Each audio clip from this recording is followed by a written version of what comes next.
జాగ్రత్తగా చూచుకొనుడి అనే మాట ప్రభు మాట్లాడాడు. మీరేం చేస్తున్నారో జాగ్రత్తగా చూసుకోండి, లేదా మీరేమి మాట్లాడుతున్నారో జాగ్రత్తగా చూసుకోండి, మీరు ఎలా ప్రవర్తిస్తున్నారో జాగ్రత్తగా చూసుకోండి, మీ ఆత్మీయ జీవితం, విశ్వాస జీవితం ఎలా ఉందో జాగ్రత్తగా చూసుకోండి. ఇవన్నీ బైబిల్లో ఉన్నాయి. మీ మాటలు జాగ్రత్త అని, మీ భక్తి, మీ విశ్వాసం, మీ ప్రార్థన, మీ ఆత్మీయ జీవితం ఇవన్నీ జాగ్రత్త అనే హెచ్చరికలు బైబిల్లో ఉన్నాయి. దేహాన్ని జారత్వానికి దూరంగా ఎలా కాపాడుకోవాలి, జాగ్రత్త పడాలి, మీ ఘటాలని జాగ్రత్తగా కాపాడుకోవాలనే విషయాలు కూడా బైబిల్లో ఉన్నాయి. వీటన్నిటితో పాటు ఒక ప్రత్యేకమైన మాట, మీరు ఏం వింటున్నారో కూడా మీరు జాగ్రత్తగా చూసుకోండి అనే మాట సాక్షాత్తు యేసు ప్రభువే మాట్లాడాడు. ఇది ఏ ఘట్టంలో మాట్లాడాడంటే, విత్తువాన్ని కూర్చున్న ఉపమానం చెప్పినప్పుడు ఈ విషయాలు మాట్లాడాడు ఆయన. ఆయన చుట్టూ జన సమూహం ఉన్నారు చాలామంది. ఆయన్ని విమర్శించాలని వచ్చిన వాళ్ళు ఉన్నారు, ఆయన దగ్గర తప్పులు పట్టాలని వచ్చిన వాళ్ళు ఉన్నారు, ఆయన అద్భుతాలు చేస్తే చూడాలని వచ్చిన వాళ్ళు ఉన్నారు, రొట్టెలు చేస్తే తిందామని వచ్చిన వాళ్ళు ఉన్నారు, అలాగే భక్తిగా నిజంగానే ఆయన్ని ప్రేమించి వచ్చిన వాళ్ళు ఉన్నారు. ఒక గుంపు సమూహం అయితే ఆయన చుట్టూ ఉన్నారు. అయితే ఆయన వారి వైపు తిరిగి పలికినటువంటి మాటలు ఇవి: విత్తువాడు విత్తనములు తీసుకొని పొలములో చల్లుటకు బయలు వెళ్ళెను. అతడు చల్లుచుండగా కొన్ని త్రోవ పక్కన పడెను. త్రోవ పక్కన పడినటువంటి విత్తనములను అప్పుడే ఆకాశ పక్షులు వచ్చి తినివేశాను. కొన్ని అతడు చల్లుచుండగా రాతి నేలను పడెను. అక్కడ చాలా మన్ను లేనందున అవి పడి కొంత మొలిచెను, కానీ వేరు తినడానికి కింద రాతి పొర అడ్డొచ్చినందున సూర్యుని ఎండవేడిని తగలగానే అవి మాడిపోయాను. మరికొన్ని ముళ్ళ తుప్పలలో పడెను. మరికొన్ని ఎక్కడ పడెను? ముళ్ళ తుప్పల్లో పడెను. అయితే అవి కూడా కొంత మేరకు ఎదిగెను, కానీ వాటికంటే ముళ్ళ తుప్పలు ఇంకా ఎక్కువగా ఎదిగి వీటిని అణచివేశాను గనుక అవి కూడా నిష్ఫలమాయను. కొన్ని మంచి నేలను పడెను. ఏం పడిందో? కొన్ని మంచి నేలను పడెను. ఆ పడినవి చక్కగా నాటబడి మొలకెత్తి ఎదిగి ఫలించినవి. అవి ఒకటి 30 ఒకటి 60 ఒకటి 100 ఫలించెను. వినుటకు చెవులు గలవాడు ఈ సంగతులు వినుగాక అన్నాడు. అది యేసయ్య చెప్పినటువంటి విషయం. సరే, అక్కడ ఉన్నోళ్ళు దాని గురించి ఏం ప్రశ్నించలా. ప్రభు యొక్క శిష్యులు విన్నారు. తర్వాత అడుగుదామలే, ఇప్పుడు జనాల్లో ఉన్నాడు కదా, ప్రశాంతంగా ఉన్నప్పుడు అడుగుదామని అప్పటికి మౌనంగా ఉండి, ఆయన ఏకాంతంగా ఉన్నప్పుడు ఆయన దగ్గరికి వెళ్ళి, ప్రభువా, నువ్వు ఏదైనా ఉపమాన రీతిగా మార్మికంగా బోధిస్తున్నావు, ఎందుకని తేటగా బోధించట్లేదు? ఇందాక నువ్వు విత్తువాన్ని కూర్చున్న ఉపమానం చెప్పావు కదా, నువ్వు ఏది చెప్పినా ఉపమానంతో చెప్తున్నావు, ఉపమానం లేకుండా ఏది చెప్పట్లేదు. ఎందుకయ్యా, మాకు తేటగా అర్థమయ్యేటట్టు చెప్పొచ్చు కదా, ఎందుకు మార్మికంగా చెప్తున్నావు అని అడిగారు. అప్పుడు ప్రభు అన్నాడు, దేవుని పరలోక రాజ్య మర్మములు తెలుసుకున్నటకు అందరికీ ఆయన అవకాశం ఇవ్వలేదు. 11వ వచనం, మార్కు 4:11. అందుకు ఆయన, దేవుని రాజ్య మర్మములు తెలుసుకోవటం అనేది మీకు అనుగ్రహించబడింది, వాళ్ళకి అనుగ్రహించబడలేదు. కాబట్టి వాళ్ళకి ఉపమాన రీతిగా బోధించబడుతుంది మార్మికంగా. ఇప్పుడు మీరు వచ్చినట్టు వాళ్ళు కూడా వచ్చి నన్ను అడిగితే నేను వివరిద్దును, కానీ వాళ్ళు రాలేదు. చూడండి, వాళ్ళు తెలుసుకోవడానికి ప్రయత్నం చేయలే. హలో, వింటున్నారా? ఏదో వినపడింది, విన్నారు, కానీ దాని గురించి ఇంకొంచెం లోతుగా తెలుసుకుందామనే ఆలోచన అన్ని వేల మందిలో ఒకటికి కలగల. కానీ మీరున్నారే, ఇప్పుడు నేను ఏకాంతంలో మీకు దొరికితే వెంటనే నా దగ్గరకు వచ్చి, ప్రభువా, దాని రహస్యం ఏమిటి అనే మాట మీరు నన్ను అడిగారు. మీ కలిగిన ఈ ఆకలి వాళ్ళకు కూడా కలగొచ్చుగా, మీ కలిగిన ఈ ఆలోచన వాళ్ళకు కూడా కలగొచ్చుగా, మీతో పాటు ఇంకా కొంతమంది వచ్చి అడగొచ్చుగా నన్ను, కానీ ఎవడు అడగల. మరి నా మాటల మీద సరైనటువంటి గౌరవం లేనప్పుడు నా రహస్యాలు ఎందుకు చెప్పాలి అతనికి, వాళ్ళకి? ఎవడికి ఆశ ఉందో, ఎవడికి ఆకలి ఉందో, ఎవడికి ఇంట్రెస్ట్ ఉందో, ఎవరికి శ్రద్ధ ఉందో వానికే చెప్తాను నేను. Praise the Lord. అది మీకు అనుగ్రహించబడింది, మీరు ధన్యులని అప్పుడు వాళ్ళకి చెప్పడం మొదలుపెట్టాడు. ఇక్కడ పాయింట్ ఏంటంటే, యేసు ప్రభువుని గురించి ఇప్పుడు కూర్చున్న మీ అందరికీ ఒకే అభిప్రాయం లేదు. ఆయన్ని కూర్చున్న అవగాహన అందరికీ ఒకే విధంగా లేదు. ఇప్పుడు ఇక్కడ కూర్చున్న వాళ్ళు కానీ, శుక్రవారం వచ్చేవాళ్ళు కానీ, ఆదివారం వచ్చేవాళ్ళు కానీ, ఆన్లైన్కి వచ్చేవాళ్ళు కానీ చాలామంది ఉంటారు. 1000 కొద్ది ప్రజలు ఉంటారు. ఆన్లైన్లో లైవ్ ఫాలో అయ్యేవాళ్ళు, జూమ్ ద్వారా ఫాలో అయ్యేవాళ్ళు మొత్తం కలిపి వేల సంఖ్యలో ఉన్నారు. ఇప్పుడు ఇంతమంది ఈరోజు ఈ వర్తమానం వింటున్నారు కదా, మీ అందరిని గురించి ఒక మాట చెప్పనా నేను, అందరికీ యేసు ప్రభుని గురించి ఒకే విధమైన అవగాహన లేదు. కొంతమందికి కొన్ని విధములైన అవగాహనలు ఉన్నాయి.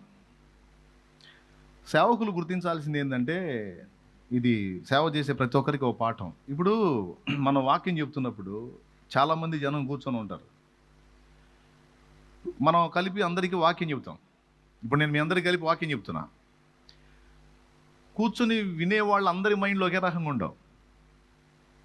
ఒక్కొక్కళ్ళు ఒక్కో టైపులో ఉంటారు మనసులు. ఇక్కడ గమనించాల్సిన విషయం ఏంటంటే, విశ్వాసుల్లో 2 వర్గాలు ఉంటారు. ఒకటి సీనియర్సు, 2 జూనియర్స్.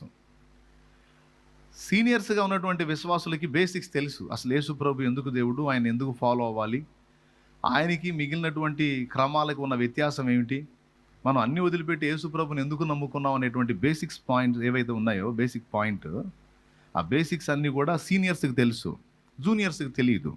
పాపం అందరితో పాటు వచ్చి కూర్చుంటారు. ఏదో బైబిల్లోంచి ఆ మత్తయి, మార్కు, లోకా, యోహాను సువార్తలోంచి యేసు ప్రభు గురించి చెప్పి 4 మాటలకు అది తింటారు. యేసు ప్రభు గురించి చెప్పారని.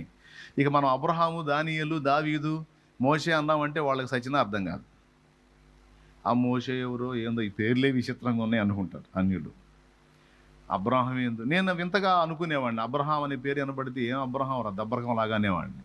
తెలియనప్పుడు, నాకు తెలియదు కదా, వెటకారం చేసేవాడిని.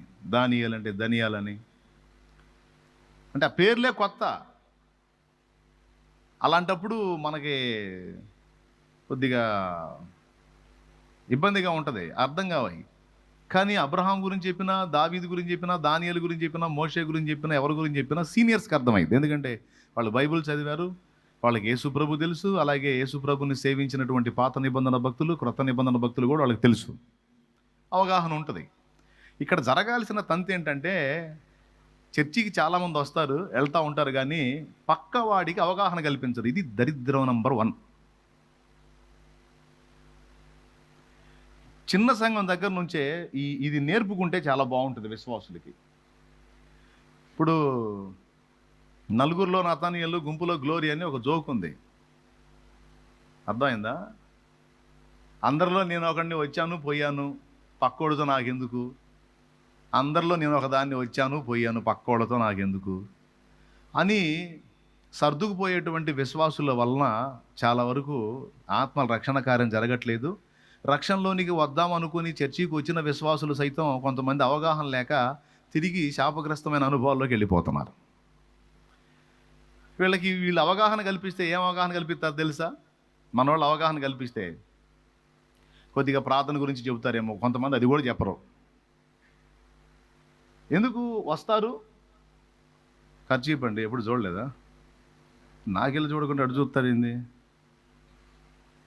ఇంకటి ఇటు తిరగవాకండి, ఎక్కడో అక్కడ కూర్చోండి. సీరియస్ మ్యాటర్, సీరియస్, జాగ్రత్తగా వినాలి, అందరికీ ఉపయోగపడింది. పాస్టర్లు కూడా అడుగు జారుతుంది ఇక్కడే, విశ్వాసులు తేడా పడుతుంది ఇక్కడే. అన్యులైన వాళ్ళు దేవుని పాదాల చెంతకు వచ్చినప్పుడు దశంభాగాలు ఇచ్చేదాని గురించో, లేకపోతే ఇంకో దాని గురించో వాళ్ళకి అవగాహన కల్పించడం కాదు, కానీ వాటన్నిటికంటే ముందు అసలు యేసు ఎందుకు దేవుడు. ప్రపంచంలో దాదాపు 60% మంది ప్రజలు యేసు ప్రభుని ఎందుకు హత్తుకున్నారు, యేసు ప్రభుని ఎందుకు ఫాలో అవుతున్నారు, మన గతంలో ఉన్నది ఏంటి, మన గతంలో ఫాలో అయిన దానికి యేసు ప్రభుకున్న వ్యత్యాసం ఏంటి అనే బేసిక్ పాయింట్ నేర్పాలి. చాలామంది సీనియర్స్గా ఉన్నోళ్ళకే నాకు తెలియచావదని నా నమ్మకం. అది దరిద్రం అన్నాను చూడు. దరిద్రం అని ఎందుకు అన్నానంటే ఇందుకే అన్నాను. ఇప్పుడు మిమ్మల్ని నిలబెట్టి ఒకళ్ళని అడుగుతా, అసలు యేసు ప్రభుకి మిగిలిన వాళ్ళకి ఉన్న తేడా ఏంటి, యేసు ప్రభుని నమ్మకపోతే ఏం జరిగేది, యేసు ప్రభుని నమ్మితే వచ్చేది ఏంది, అసలు యేసు ప్రభుకి మిగిలినటువంటి భక్తి మార్గాలకు ఉన్న వ్యత్యాసం ఏంటనేది నిన్ను అడిగితే నువ్వు చెబుతావా? ఎంతమంది చెబుతారో చేతులు ఎత్తండి. నేను చెబుతాను అన్నోళ్ళు చేతులు ఎత్తండి. ఇట్ట కాదు, సరిగా దమ్ము ఉంటే చెయ్యొద్దు అంతే. నువ్వు బ్రదర్ మీరు చెప్పండి, ఎంతమంది చెప్పగలరు యేసు ప్రభుకి గతంలో మనం ఫాలో అయిన భక్తి మార్గానికి ఉన్న వ్యత్యాసం ఏంటి అనేది నేను అడిగితే మీరు ఎంతమంది చెప్పగలరో చేయొద్దండి. ఒకరు ఇద్దరు మాత్రం చేయెత్తారు జెంట్స్లో, అంటే మిగిలిన వాళ్ళు ఎవరికీ తెలియదు. లేడీస్ మీరు చెప్పండి, ఎంతమంది చెప్పగలరు యేసు ప్రభుకి మిగిలిన భక్తి మార్గాలకి తేడా ఏంటి? స్త్రీలలో దాదాపు ఓ 25-30 మంది చేతులు మాత్రమే లేచినాయి. అంటే మిగిలిన చాలామంది ఉన్నారు కానీ వాళ్ళు మరి చేతులు ఎత్తలా, అంటే తెలియదు. పోనీ జూమ్లో ఉన్న వాళ్ళని అడుగుదాం, వాళ్ళ రంగు కూడా బయటపడిద్ది. ఆ జూమ్లో ఉన్న వాళ్ళకి మీరు చెప్పండి, ఎంతమంది చెప్పగలరు యేసు ప్రభుకి గతంలో మనం ఫాలో అయిన భక్తి మార్గానికి తేడా ఏంటి అనేది మీరు చెప్పగలరా? ఎంతమంది చెప్పగలరు? మీ చేతులు ఎత్తి చూపించండి, నేను చెప్పగలను బాబు అని. రైట్, అక్కడ కూడా చూడండి, మీకు జూమ్లో కనపడుతున్నారు చూడండి, ఎన్ని చేతులు లేచినాయి? దాదాపు 2-3 లేచినాయి, లేదా 4-5 లేచి కనపడుతున్నాయి చేతులు, అంతే. ఇక మిగిలిన వాళ్ళు అందరూ చేతులు ఎత్తడానికి భయపడ్డారు. మహా అయితే ఓ 10 మంది చేతులు ఎత్తుంటారేమో అంతమందిలో. ఇప్పుడు పాస్టర్లు, దైవజనులు ఒకసారి చూడండి ఎంత దారుణమో ఇది. అంటే యేసు ప్రభు ఎందుకు దేవుడు, యేసు ప్రభు మార్గమే ఎందుకు సత్యం, మిగిలిన ఎందుకు కాదు అనే బేసిక్ పాయింట్ వీళ్ళల్లో చాలా మందికి తెలియదంట. మరి ఇంత సంఘంలో ఇంతమంది తెలియని వాళ్ళు తేలితే మరి మీరు నడిపించే సంఘాల్లో ఉన్న వాళ్ళకి అసలు ఏమాత్రం తెలుసు?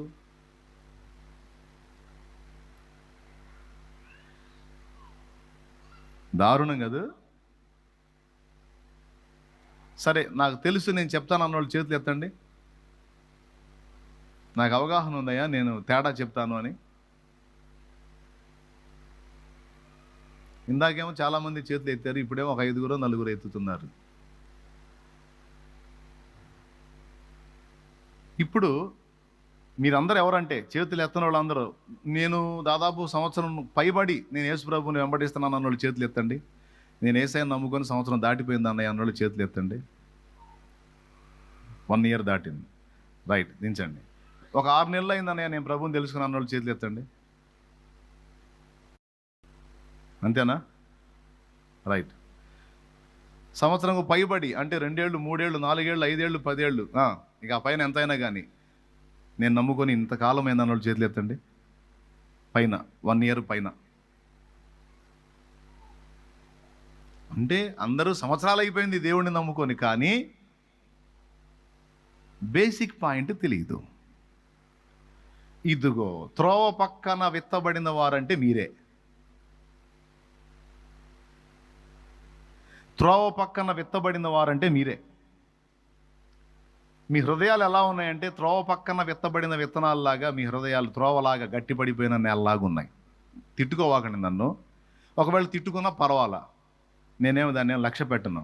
కానీ ఏదైనా ఒక పనికి మనం పూనుకున్నప్పుడు, అది భక్తి మార్గం కానీ ఏదైనా చేసే చేతి పని కానీ ఒక కుటుంబం కానీ ఏదైనా సరే, ఒక పనికి మనం పూనుకున్నప్పుడు దాని గురించి తెలుసుకోవాలా లేదా? తెలుసుకోవద్దు. బుద్ధిహీనంగా ఎట్టబెడితే అట్ట సంఖలో బైబిల్ పెట్టుకుని వాళ్ళని చూసి వీళ్ళని చూసి పరిగెత్తుతావా? బుర్ర ఉండొద్దా? తెలుసుకోవద్దా? ఆలోచించొద్దా? స్పష్టత ఉండొద్దా? చెప్పు నాకు. స్పష్టత లేకుండా నువ్వు చేసే భక్తి ఏం భక్తి? అసలు ఏం అర్థం కాకుండా నువ్వేం చేయగలుగుతావు? అసలు ఇన్ని సంవత్సరాల నుంచి ఏం నేర్చుకున్నావు? నేను చెప్పగలనయ్యా, 2 మాటలు చెప్పగలనయ్యా అని ధైర్యంగా చేయెత్తలేకపోయావే నువ్వు. ఇప్పుడు కాదు, అసలు ఆదివారం అడగాల, అప్పుడు ఇంకా సరుకు తేలిద్ది. దేవునికి స్తోత్రం. గట్టిగా చెప్పండి. అంటే ఇప్పుడు ఉన్న వాళ్ళలో, స్త్రీలలో ఒక 25 చేతులు లెగిస్తే పురుషుల్లో 3-4 చేతులు లేచినాయి అంతే. వాళ్ళు కూడా ఇక్కడ దాకా వచ్చి నిలబడి మాట్లాడాయంటే నాకు తెలిసి షేక్ మస్తాన్లు అవుతారు. ఏం మస్తాన్లు? షేక్ మస్తాన్లు అవుతారు నాకు తెలుసు. ఏడ దాకా వచ్చి చెప్పండి అనే అవకాశాలు ఉంటాయి, అది కూడా చెప్తున్నాను.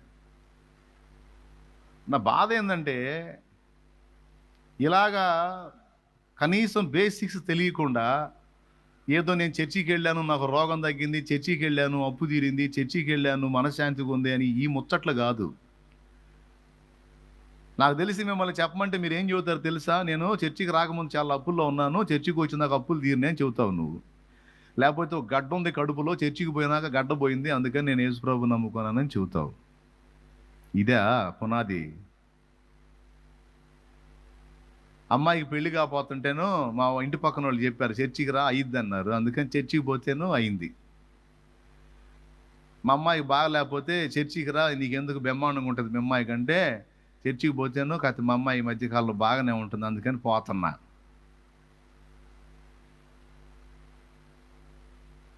ఇయ్యగా నువ్వెందుకు పోతున్నావు బ్రదర్ అంటే, మనం అంతకుముందు వ్యసనాల్లో ఉన్నాం, కాస్త చర్చికి పోతే అవన్నీ పోతాయని అంటే మా వాడు ఫ్రెండు, అందుకని వెళ్తున్నా, కొద్దిగా అడుగు పోయినా కొంచెం పర్లేదులే. అంతేగాని ఇంక అంతకుమించి ఏం తెలియదు. ఇక కొంతమందిని అడిగితేనేమో అంత అప్పుల మయమైపోయింది, ఏం చేసినా డబ్బులు మిగలటల్లా, అన్ని గుళ్ళు గోపురాలు అన్నీ తిరిగి ఇసుగు పుట్టింది. అందుకని మా వాడు బంధువు ఒకడు ఉన్నాడులే, చర్చికి వెళ్తే వాడు ఈ మధ్యకాలంలో కొంచెం బాగున్నాడు. అంతకుముందు ఫుల్ అప్పుల్లో ఉన్నాడు, ఈ మధ్య 2 స్టేల్ బిల్డింగ్ కట్టాడు, కాస్త పొలంగా ఉన్నాడు, బాగానే ఉంది వాడి పని. అందుకని వాడిని కలిసి చేయందిరా నీ పరిస్థితి ఎట్లా బాగుపడ్డాయి అంటే, వాడు చర్చికి పోతున్న కాడి నుంచి నాకు బాగుంటుంది అన్నాడు. అందుకని నేను కూడా చిన్నగా దారి పట్టాను. దాదాపు నాకు తెలిసి విశ్వాసుల్ని కదిలిస్తే విశ్వాసుల్లో 60% మంది, ప్రతి 100లో 60 మంది చెప్పే ముచ్చట్లు ఇయే తమ్ముడు, పచ్చి నిజం. అంటే ఈ వైఫల్యం ఎవరిది? నంబర్ 1 దైవజనుడిది, నంబర్ 2 దైవజనుడు అవగాహన కల్పించినా అవతల వాళ్ళని పట్టించుకొని విశ్వాసుల్ది. నేను ఫస్ట్ నుంచి కొట్టుకునే మాట ఏంటో తెలుసా? ఏ పని చేసినా ముందు దాని గురించి తెలుసుకోవాలి. మనకి ఎవరన్నా ఏదన్నా చెబుతుంటే ఏం వింటున్నామో జాగ్రత్తగా చూసుకోవాలి. అది కదా ఫస్ట్ చదివించింది నేను. మీరేమి వినుచున్నారో జాగ్రత్తగా చూసుకోండి అని కదా చదివించింది. సంవత్సరాల కొద్దీ దేవుని మాటలు వింటా ఎన్నోసార్లు నేను సువార్త చెప్పగా విన్నారు. సెల్ ఫోన్లో అప్పుడప్పుడు వాక్యాలు వింటానే ఉన్నారు. నేను అన్ని మతాలకు కంపేర్ చేసి యేసు ప్రభుకి వాళ్ళకున్న వ్యత్యాసం ఏంటనే విషయాన్ని ఎన్నిసార్లు చెప్పానో. మళ్ళీ చెప్పాలంటే నాకు మనసు రావట్లే, ఎందుకంటే అన్నిసార్లు చెప్పా. కానీ ఈరోజు ఒక ప్రశ్న ఇస్తే ఆన్సర్ లేదు మీ దగ్గర. అంటే మీరేం వింటున్నారో జాగ్రత్తగా చూసుకోవటల్లా. త్రోవలాగా మీ హృదయం గట్టిపడిపోయింది ఒకటి. రెండవది, పనులు చేస్తున్నారు కానీ క్లారిటీ లేదు. ఎప్పుడైనా గుర్తుపెట్టుకో, నువ్వు బాగుపడాలి అనుకుంటే జీవితంలో, భక్తిలోనైనా జీవనంలోనైనా పైకి రావాలి అని నీకుంటే, నీ మైండ్ ఒక విషయంలో చాలా జాగ్రత్తగా ఉండాలి. ఏంటో తెలుసా? నువ్వు ఏ పనికి పూనుకున్నా దాని విషయంలో నీకు క్లారిటీ ఉండాలి, సరైన అవగాహన ఉండాలి. ఏ పనికి పూనుకున్నా సరే దాని విషయం స్పష్టంగా తెలుసుకునే మనసు నీకు ఉండాలి. ఏం చేద్దాం, కొంతమందికి అట్లాంటి మైండ్ ఉండి సావదు, చెప్పినా ఎక్కదు.